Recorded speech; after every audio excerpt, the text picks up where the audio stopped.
বৈধ শিক্ষক শিক্ষিকা ও শিক্ষাকর্মীদের পক্ষ থেকে আজ দুপুর 2টো নাগাদ আচার্য সদন চলো অভিযানের ডাক দেওয়া হয়। ওয়েস্ট বেঙ্গল আনটেন্টেড টিচার্স অ্যাসোসিয়েশনের দাবি, যোগ্য ও অযোগ্যদের সার্টিফাইড লিস্ট সুপ্রিম কোর্টে জমা করতে হবে।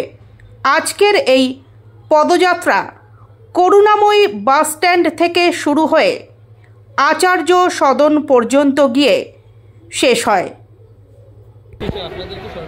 পরীক্ষা দেওয়ার কোনো প্রশ্নই আসে না, কারণ আপনারা সকলেই জানেন এই যে 2016 স্ক্যানিং পুরো একদম স্ক্যানে আছে এবং অনেকভাবে সিবিআই থেকে শুরু করে এসএসসি, সরকার, কোর্ট অনেকভাবে বিভিন্ন কমিটি ফরমেশন করে অনেকভাবে তদন্ত করেছে।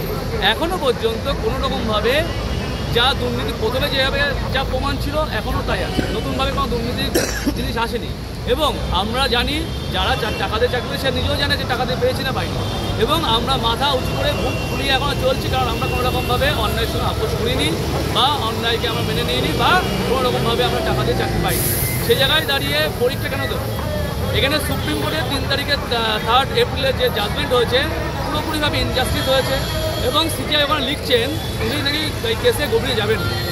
এটা একটা খুব মানে কষ্টের বিষয়।